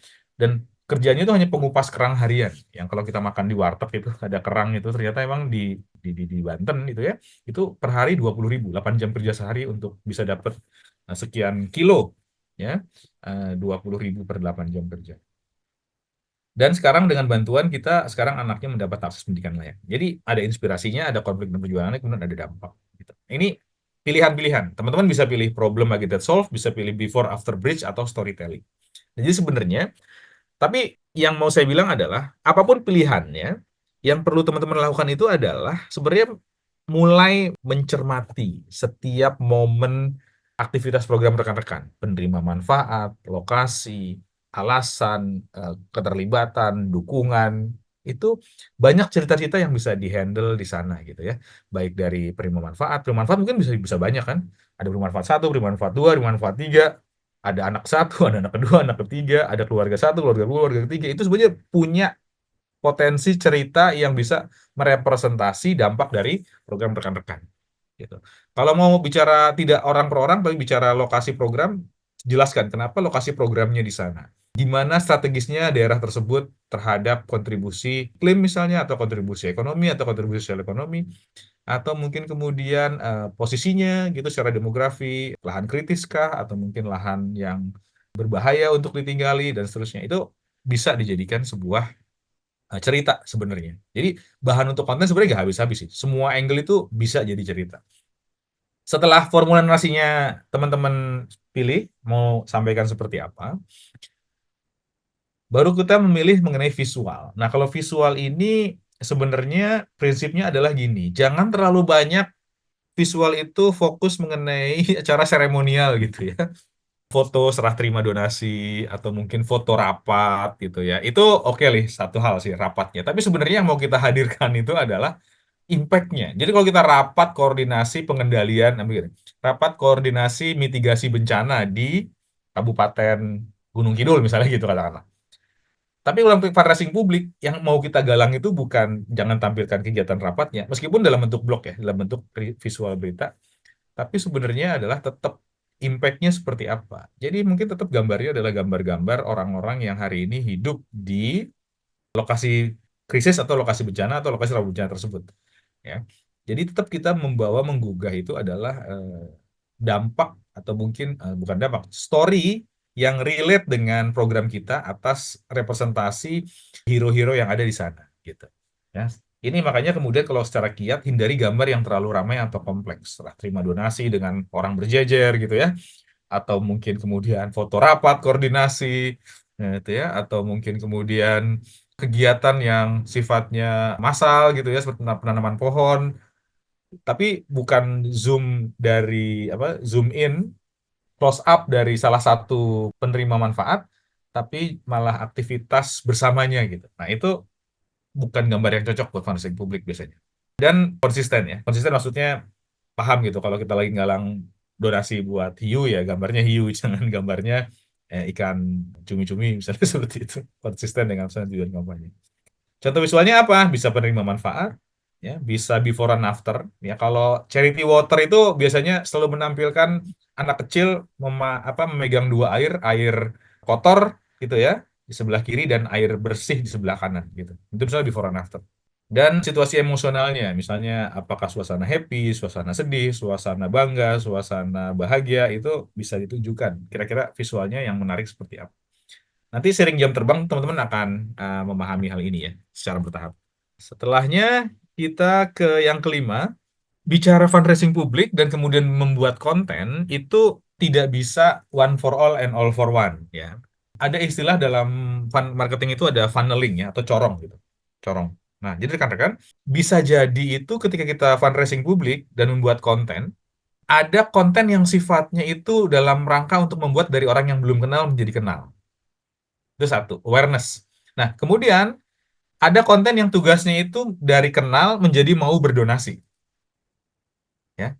Ada juga konten yang tugasnya dari dari mereka yang sudah mau berdonasi itu menjadi rutin atau loyal berdonasi. Yang tadinya baru sekali setahun, mungkin bisa setiap bulan gitu. Dari yang sudah loyal, itu kemudian juga ada konten yang tugasnya mengajak, memprovokasi dia supaya mau mengajak orang lain mendukung program-program kita. Gitu. Jadi konten itu perlu dibuat ya sedemikian rupa dalam rangka tadi memindah-mindahkan tahapan journey donatur. Yang paling baik kita punya donatur yang sudah jadi advokat semua gitu ya. Jadi misalnya kita punya 10.000 donatur yang setiap bulan donasi. Nah, itu udah keren banget tuh. Tapi orang Indonesia biasanya susah untuk diajak terikat auto debit, nggak seperti di luar negeri gitu ya. Luar negeri kan punya kartu kredit. Katanya di luar negeri itu fundraising berbasis kartu kredit, jadi langsung auto debit, auto debit. Kalau di Indonesia itu biasanya diajak auto debit agak susah. Dan pemilik kartu kredit juga sedikit ya, sehingga kemudian lebih banyak sebenarnya basisnya dari reminder. Ini pengalaman, belum tentu, mungkin beda-beda industri, beda sektor bisa jadi beda, tapi yang selama ini saya hadapi seperti itu. Banyak orang mau untuk berdonasi tapi tidak mau terikat. Jadi sehingga membangun hubungan harus dari menit ke menit, hari ke hari, bulan ke bulan, itu harus terus karena kalau enggak dia terlepas dari kita. Dan kemudian selain kita paham tahapan journey-nya, yang berikutnya adalah kita juga perlu memastikan kita paham di mana kita mau menempatkan konten ini. Konten buat website dan blog kita tentu berbeda kalau misalnya kita membuat konten untuk landing page donasi kita. Atau mungkin untuk yang organik ya, di Facebook, di Instagram, di TikTok, di X, di LinkedIn, ini semua platform media sosial itu punya karakternya masing-masing. Jadi kontennya itu sebenarnya tidak bisa dijadikan satu-satu untuk semua. Mungkin Facebook dan Instagram bisa jadi ya, karena satu platform. Tapi Instagram dengan TikTok mungkin di realnya itu bisa sama. Kalau di X itu mungkin karena mayoritas penggunanya adalah expert ibaratnya ya, profesional dan cerdas gitu, maka mungkin bagainya juga beda. Kalau di LinkedIn itu profesional yang kemudian lebih fokus ke dunia karir, maka juga pendekatannya akan beda. Nah, berikut juga bagaimana kalau di YouTube, bagaimana di WhatsApp, bagaimana di email, bagaimana kalau iklan, bagaimana kalau advertorial. Nah, ini sebenarnya perlu disesuaikan gitu ya. Kalau tidak disesuaikan, maka mungkin nanti responnya akan kurang optimal dari audiens yang kita tuju. Tentu kalau ngelihat 1 sampai 5, ini kan kerjaan agak banyak ya. Misalnya tadi pas donatur, oke itu gampang lah. Nah, tentukan saja. Nah, benar atau salah nanti bisa jalan sambil jalan. Bagusnya sih mulai dari lingkungan sendiri dulu ya. Nah, inner circle yang hari ini sudah sering membantu kita, maka itu menjadi target fundraising publik kita yang pertama. Yang kedua tadi, mengenai pesan utama dan call to action. Inventarisir apa saja alasan-alasan utama di balik kegiatan dan program-program kita. Dan kemudian call to action-nya, spesifiknya seperti apa dan bagaimana. Ya. Kemudian pola formula, problem aggregate solve, before after bridge atau inspirat atau storytelling. Ya, silahkan pilih salah satu. Nanti gimana kita cara ngemasnya. Kemudian visualnya akan seperti apa. Dan kemudian tahapannya ada di mana untuk donatur yang mana dan kemudian jenis medianya seperti apa. Nah, ini sebenarnya ini saja. Bagaimana kita bisa membuat konten yang menggugah. Tapi pertanyaannya, bagaimana cara membuat konten yang menggugah setelah itu? Tadi kan kiat-kiatnya. Nah, prakteknya gimana? Nah, prakteknya dengan segala hormat saya mungkin mau ngajak teman-teman benchmarking saja ya, dibanding kita belajar dari nol. Kenapa? Karena apa yang sudah works di luar sana itulah yang mungkin sudah hasil dari ribuan kali trial and error gitu. Jadi tugas kita itu sebenarnya mencermati dan kemudian memodifikasi. Jadi dalam kesempatan ini saya mengajak teman-teman untuk memakai prinsip ATM, amati, tiru, modifikasi. Nah, ini prinsip standar yang kemudian kalau kita pengen cepat. Tapi kalau nanti teman-teman sudah bisa mahir, bisa memilih gayanya sendiri. Jadi sambil memilih gaya kita bisa sambil menemukan ya, sambil dalam proses menemukan gaya lembaga kita bisa pilih saja kemudian mengikuti benchmarking ke teman-teman yang sudah eksis di luar sana terkait dengan fundraising publik gitu. Di kesempatan ini saya mau masuk kemudian pertama adalah belanja ide kita di Kita Bisa. Kita Bisa itu sebenarnya gudangnya ide gitu. Kenapa? Karena sudah jelas ya, kalau kita fundraising publik, mana yang mendapat dukungan publik banyak di kategori kita. Misalnya katakanlah kategori kita adalah lingkungan, ya. Ini saya screenshot ya. Nah, ini ada campaign ikut tanam satu pohon untuk selamatkan masa depan dari campaigner Hutan Itu Indonesia. Terkumpul 331 juta.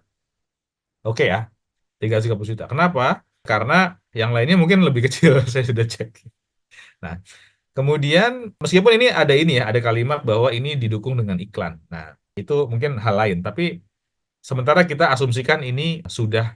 Atau mungkin kalau kita main di sanitasi, ini ada juga dari Askara Nusantara sudah 265 juta. Atau ini ada Peduli Hewan ada 17 juta. Apapun ini sebagai belanja ide kita. Gitu ya. Nah, sekarang saya klik yang misalnya ini ya, yang pertama ini. Yang ini ikut tanam satu pohon. Nah, ini ternyata gambarnya. Kan teman-teman bingung ya, gimana cara bikin visualnya seperti apa ya gitu kan. Loh ini udah ada visualnya. Oh ternyata visualnya seperti ini, gambar orang meluk pohon ditambah tulisan, waktunya lindungi lingkungan, donasi jaga hutan untuk nafas masa depan. Sebenarnya secara sederhana kalau teman-teman mau mencermati hal ini, teman-teman bisa merancang sebuah visual. Kalau misalnya katakanlah bukan di lingkungan ya, misalnya katakanlah di menjaga orangutan ya. Kalau ada orangutan yang bisa dipeluk gitu, ini silakan dipeluk orangutannya. terus sebelahnya gambar hutan gitu ya, atau gambar dengan background hutan. Di sini tinggal kalimatnya adalah waktunya jadi sahabat orang hutan, donasi, jaga orang hutan tetap bernafas hingga akhir zaman, misalnya seperti itu. Kan tinggal seperti itu ya, kalau kita mau mengacu ke sini. Nah, itu bagaimana cara kita melihat membenchmarking sebuah campaign yang sudah jadi untuk lembaga kita. Jadi, kita membypass bisnis proses kreatifnya gitu dengan benchmarking yang sudah ada di lapangan, ya. Nah, kemudian kalimat penjelasnya misalnya, kalau misalnya tadi orang hutan, masa ikut sediakan satu porsi makan orang hutan hari ini untuk orang hutan tetap jadi sahabat kita di masa depan, misalnya seperti itu. Ini bagaimana kemudian kita menjadi benchmarker ya, jangan bilang nyontek ya, benchmarker ya, atas bahan utama, visual dan headline. Oh ya, untuk diketahui rekan-rekan, kalau teman-teman nanti itu menggunakan Kitabisa, sebenarnya gini, ada statistik bahwa 50% donatur yang membuka sebuah campaign itu hanya berhenti di sini sebelum dia berdonasi. Jadi ada statistik yang bilang setiap orang yang berdonasi itu di sebuah campaign itu, misalnya katakanlah dari sebuah campaign itu ada 100 orang donasi di sana ya. Itu dari 100 orang tersebut 50%-nya itu membaca hanya sampai sini. Hanya foto awal dan headline ini sama jumlah orang yang sudah menyumbang sampai sini. Jadi satu halaman ini itu adalah 50% donatur. Dengan kata lain, donatur itu 50%-nya tidak membaca rincian deskripsi narasi dari sebuah campaign di Kitabisa gitu. Ya. Maka emang sangat penting untuk memastikan bagian gambar utama dan headline ini menarik ya, untuk bisa langsung membuat orang berdonasi. Biasanya karena sudah diantar pengantar, misalnya kan datangnya dari email gitu ya, sebelum ke halaman ini, atau datangnya dari media sosial, mereka sudah membaca di situ. Tapi 50% hanya sampai sini. Nah, 30% lainnya ya itu setengah dari narasi. Setengah dari narasi. Hanya 20% yang membaca sampai akhir dan kemudian klik donasi. Begitu. Nah, itu bagaimana kita, walaupun kita perlu mempersiapkan konten seoptimal mungkin, tapi memang pada prakteknya biasanya sih 50% orang sedekah di Kitabisa itu, donasi Kitabisa hanya sampai ini, dan kemudian langsung dia donasi, udah percaya gitu. Ya. Hanya 80% yang kemudian sampai 30% tambahannya itu yang sampai setengah narasi, dan sisanya 20% membaca sampai akhir. Tapi tetap bukan berarti kontennya nggak penting. Gitu. Nah, terus kalau di dalamnya seperti apa narasinya? Nah, ini contoh narasi fundraising yang digunakan. Mari bersama berdonasi untuk hutan dan masyarakat lokal di Indonesia. Dijelaskan program adopsi hutan, ada fotonya, mereka sedang di hutan, dan dijelaskan seterusnya. Dan ternyata ini bisa sebagai bahan untuk fundraising. Sehingga sebenarnya teman-teman kemudian nanti bisa menggunakan mekanisme mengganti, misalnya, kalau sederhana ya, pertama ganti saja nama programnya dengan nama program teman-teman. Misalnya nama programnya adalah, ini saya contoh aja ya, Buket Bunga untuk Kehidupan, atau Buket Bunga untuk Papua, gitu ya.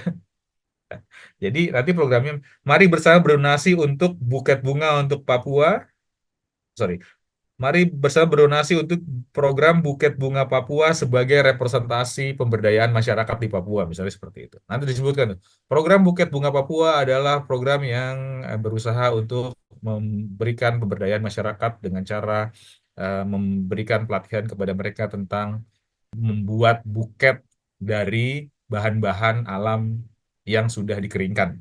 Nah, di sini nanti gambarnya adalah gambar ibu-ibu sedang melakukan proses pembuatannya gitu misalnya. Nah, itu misalnya contohnya.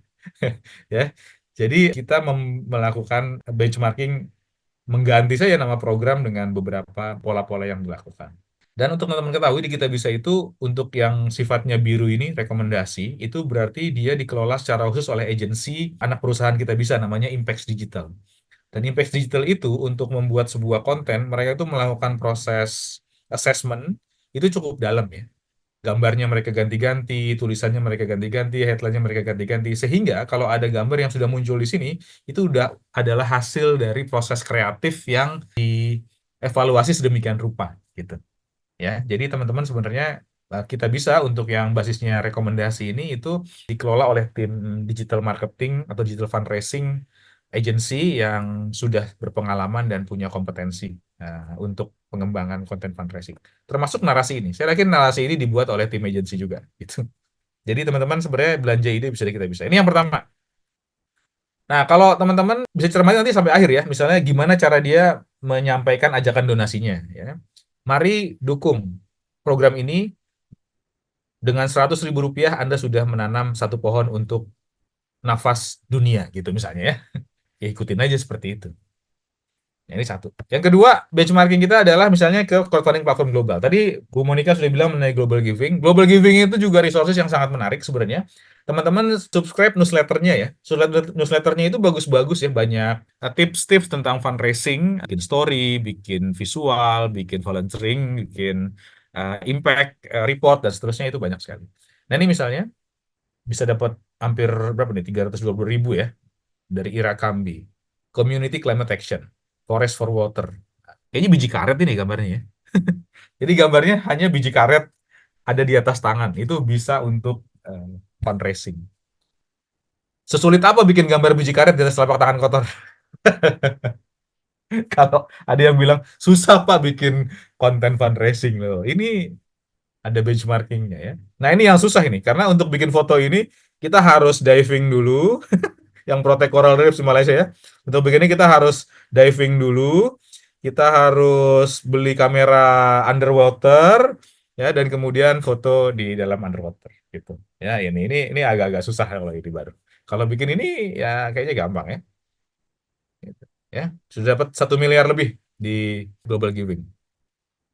Tadi Bu Monica, sayang sekali nih kalau nggak dimanfaatin kalau bisa terdaftar.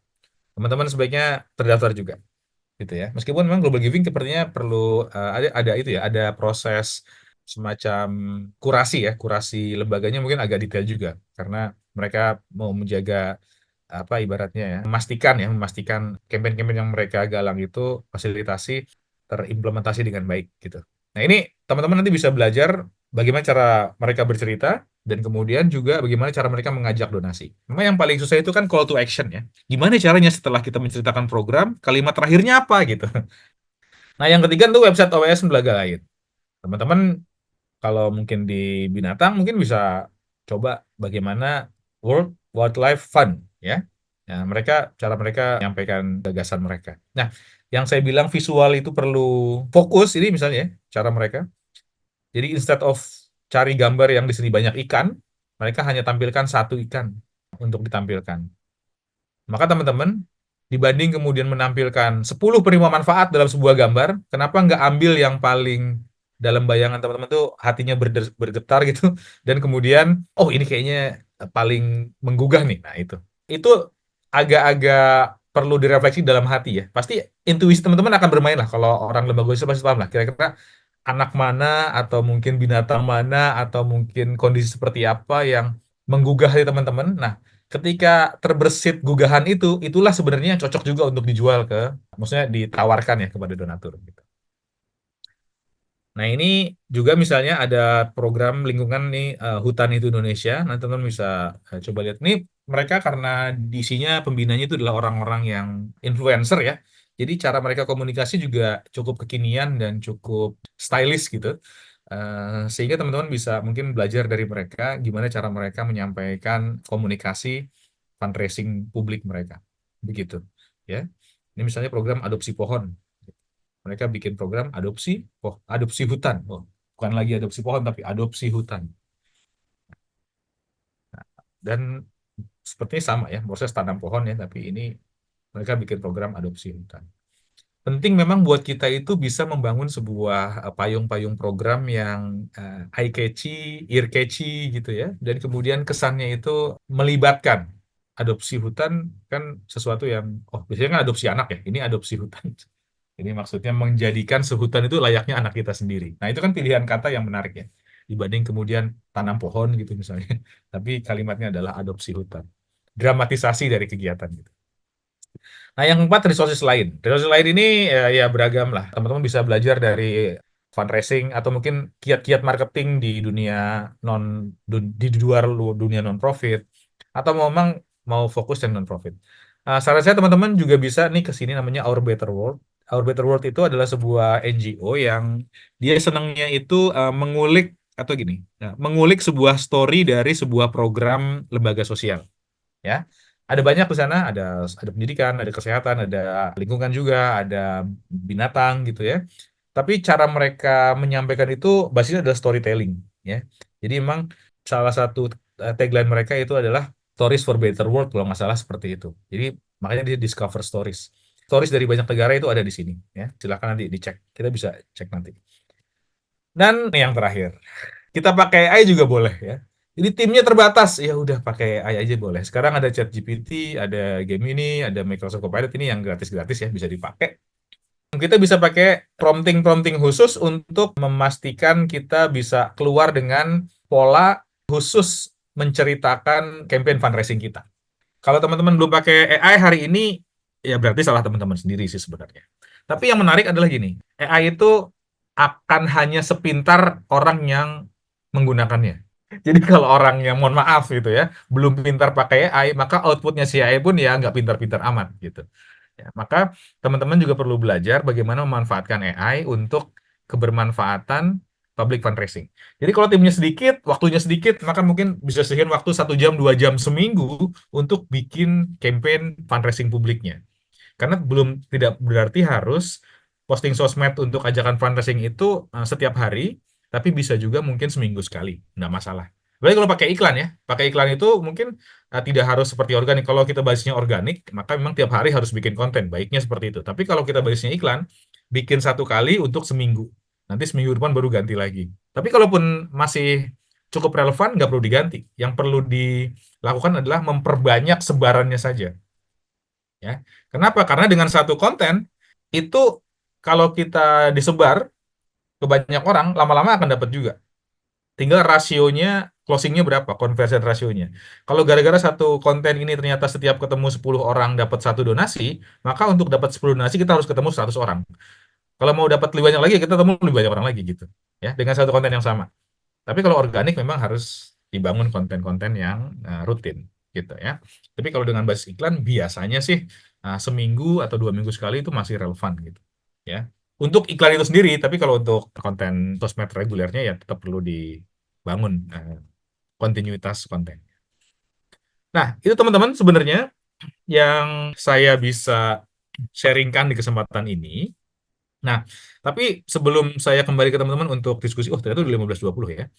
Saya ingin ajak teman-teman sekarang kita nyoba-nyoba beberapa aspek yang tadi saya sampaikan ya. Sekarang kita mungkin mulai dari kita bisa dulu ya. Ini kita bisa, misalnya ini kategori lingkungan. eh, ini yang tadi saya bilang. Nah, kalau kita bisa, atau mungkin ini human initiative. Atau kita cari yang lain ya, yang sudah agak banyak kan juga. Mau ini ada misalnya tentang lain. Tentang lain ini contoh ya. Selamatkan bumi manusia. Ini gambarnya, ada orang menanam pohon, tapi baru 12 juta, ini belum sampai ratusan juta. Tapi yang donasi sudah 1.300. Dan kemudian ini kalimatnya, tolong Indonesia lagi hijau, 26 juta hektar hutan sudah berubah fungsi. Kalau teman-teman punya program apa, tinggal ganti kalimat aja lagi. Ya. Nah, kalau teman-teman bilang di, misalnya kata orang hutan tadi, tolong Indonesia sudah tak lagi ramah orang hutan. 1 juta orang hutan telah punah dalam 10 tahun terakhir, misalnya seperti itu. Ya. Orang hutan adalah jantung dunia yang menjadi salah satu unsur penting gitu. Nah, kalimat terakhirnya apa? Mari bersama menjaga fungsi hutan tetap memulihkan bumi dan bawa kesejahteraan bagi masyarakat. Udah, gitu doang. Terus donasi pohon melalui galang dana ini. Nah, ini aja terakhir mereka lakukan. Ya, ini contoh teman-teman bagaimana kita benchmarking ya. Nah, kemudian ke global giving. Global giving kita bisa masuk ke climate action misalnya.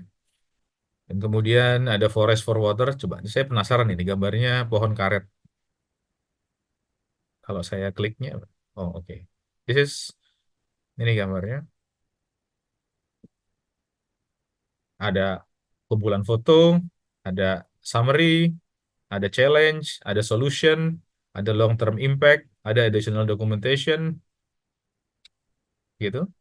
Nah, terus kemudian yang menarik kalau di sini misalnya katakanlah ini, dengan $10 Anda menanam 3 pohon selama 2 tahun. Nah, dengan $25 Anda 7 pohon selama 2 tahun. Ini sebenarnya dalam konteks fundraising dia itu berusaha mentangiblekan donasi Anda.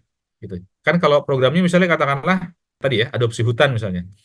Tapi kalau kita sedekahnya cuma apa donasi cuma 100.000 gimana? Ya 100.000 itu sebenarnya cukup untuk 3 pohon. Jadi dengan 100.000 Anda sudah membantu menanam 3 pohon selama 2 tahun, misalnya gitu. Atau Anda bantu menjaga 3 pohon selama 2 tahun.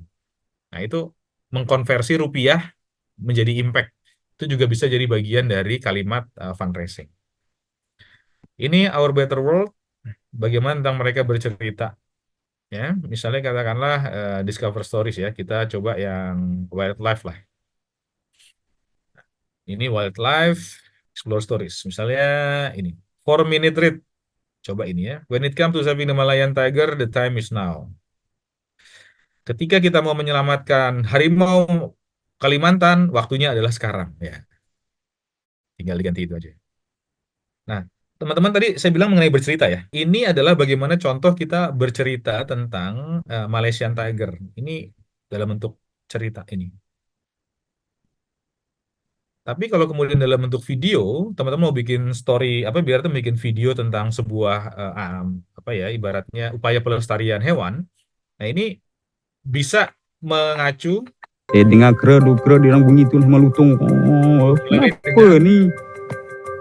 Tengok orang cerita tentang ni dah rumahnya. misai-misai je. Cross. Harimau tu dekat dengan saya, tapi dia tak kacau. Dah dekat dah saya dah takut dah. Mati hidup situ dah.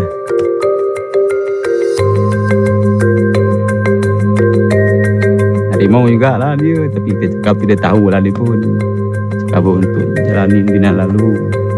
Dia cakap, lepas tu dia tengok, saya nak lalu, dia cakap, boleh ke? Dia dah pindah ke tepi. Kalau rumah macam tu lah. Dia ada dia macam tu lah. Dan orang Jahai ni. Ya. Saya berasal dari Royal Bloom.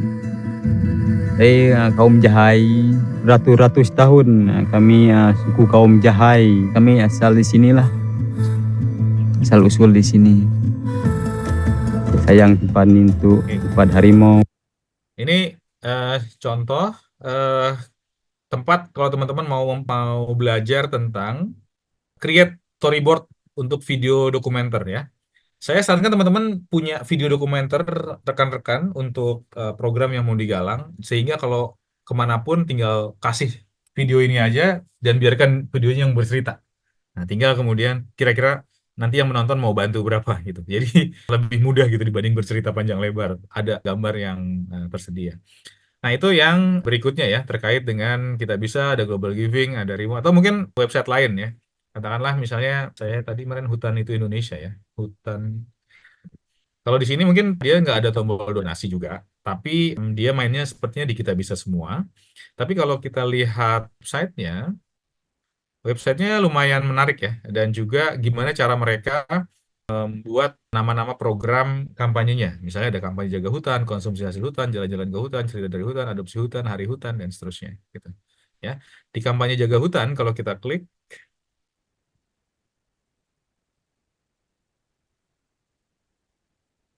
itu ada Hutanku Napasku adalah kampanyenya, ada Hore Hutan, ya, gitu. Nah, ini saya pikir stylenya udah ala style NGO luar negeri ya, walaupun ini Indonesia. Dan kalau ngelihat tentang kaminya, kayaknya cukup make sense sih, karena beberapa yang kemudian ada di dalamnya itu saya kenal sebagai orang-orang yang aktif di media sosial ya, seperti ini Enda Nasution, Najla Shihab gitu ya. Jadi apa ibaratnya lumayan tidak heran kalau ini cukup stylish. Oke, nah itu kemudian yang berikutnya sebenarnya kalau untuk membantu rekan-rekan itu dengan keterbatasan yang ada, maka kita juga bisa dengan Google, ChatGPT, ya, dengan ChatGPT.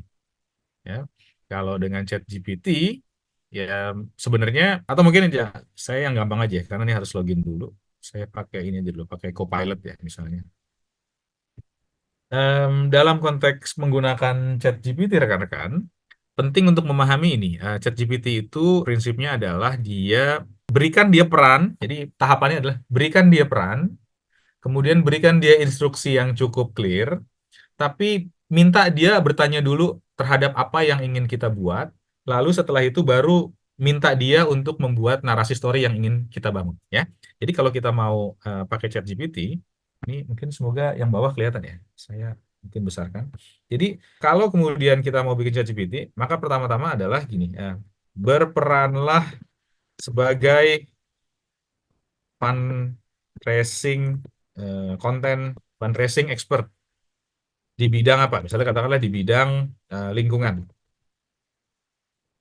Anda akan membantu saya membuat konten kampanye fundraising